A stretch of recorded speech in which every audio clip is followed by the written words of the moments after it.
20 दिन से कुम्हार समुदाय और बीसीए की हर जगह मीटिंगें हो रही हैं। आज सुबह की मीटिंग में हमने एक निर्णायक मोर्चा बनाया हुआ है। उसमें ये डिसाइड हुआ है कि कुम्हार समाज बीजेपी का घोर विरोध करेगा।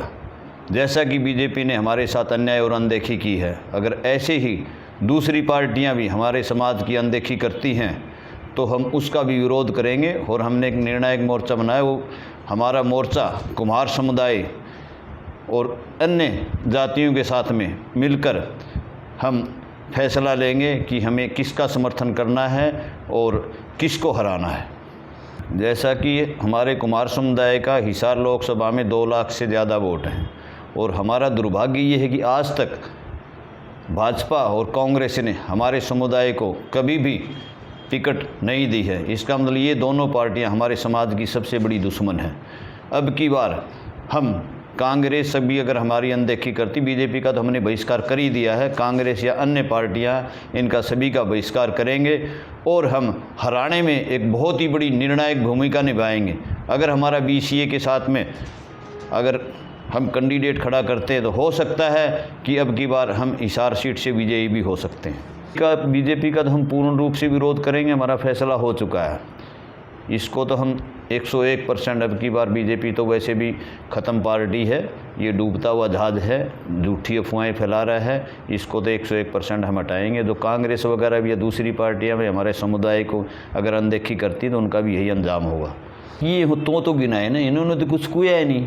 ये तो झूठी निकम्मी सरकार है। इन्होंने तो हमारे जैसे सबसे पहले तो देश की जो सुरक्षा है, इन्होंने हमारी मिलिट्री को ख़त्म करके मोदी जी ने जो है अग्निवीर सेना बनाई। हमारे देश और हमारे देश के नौजवानों को जो अपने बच्चों को परिवार को छोड़ के अपनी जान जोखिम में डालकर देश की सुरक्षा करते हैं, उनके साथ में इन्होंने एक ऐसा घिनौना भद्दा मजाक किया आज तक किसी भी सरकार ने नहीं किया।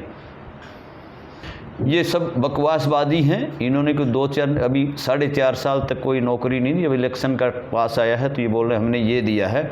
लेकिन इस सरकार ने सारी जो है गवर्नमेंट संस्थाएं थी, जैसे रेलवे है, एयरपोर्ट है और जो विशाखापट्टनम में जैसे बड़े बड़े उद्योग थे, इन्होंने सबको बेच दिया है।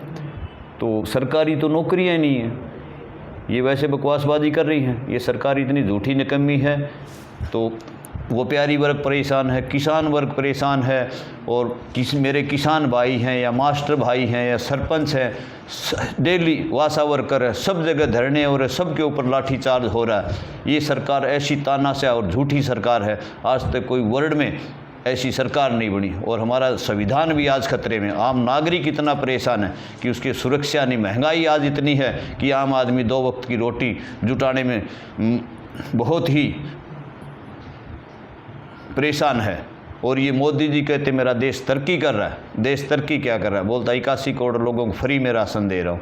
81 करोड़ लोगों को फ्री में राशन दे रहा है, फिर देश तरक्की कहाँ कर रहा है? मुफ्त में राशन बांटने की क्या ज़रूरत है?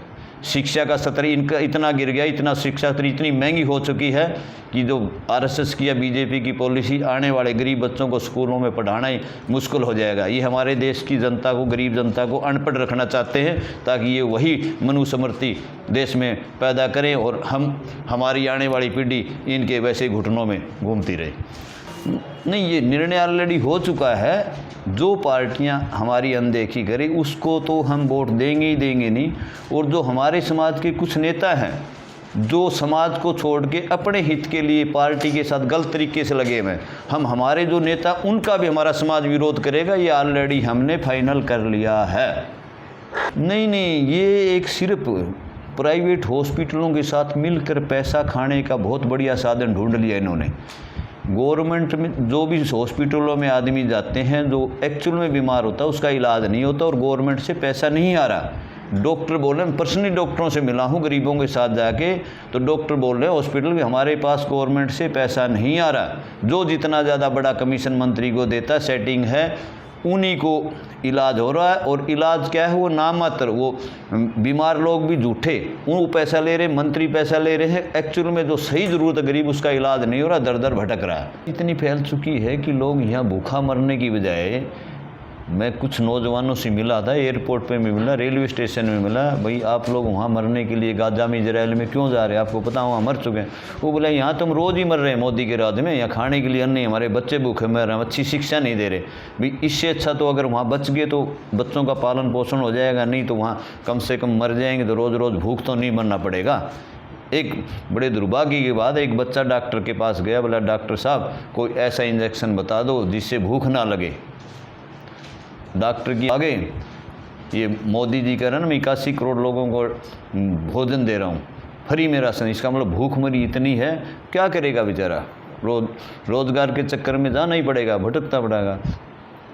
कोई रोज़गार नहीं, कोई विकास नहीं देश का, ये सबसे घटिया निकम्मी सरकार है, तानाशाह सरकार है, लोगों को घसीट घसीट के रोडों में मार रही है, किसी को बोल रहे झूठे इल्ज़ामों में फंसा रही है। और ये भी आपको पहले ही बता दो, लोग करे ऐसी वॉशिंग मशीन है, जो लोग बीजेपी में अगर रहते हैं तो ईमानदार है, विपक्ष में हैं तो चोर हैं, डाकू हैं, बीजेपी में आते ही सब ईमानदार हो जाते हैं। ये सब देश को लूट रहे हैं, इलेक्ट्रॉनिक बॉन्ड है और है, जैसे भी है, बहुत खतरनाक सरकार। आज हमारा संविधान खतरे में है, इसीलिए मैं तो मेरे समाज को तो ऑलरेडी बोल ही चुके हैं, मैं तो देश की जनता से भी अनुरोध करता हूँ कि हमारा संविधान खतरे में है, इसको बचाएं और बीजेपी निकम्मी ताना सरकार को जल्दी से जल्दी रवाना करें।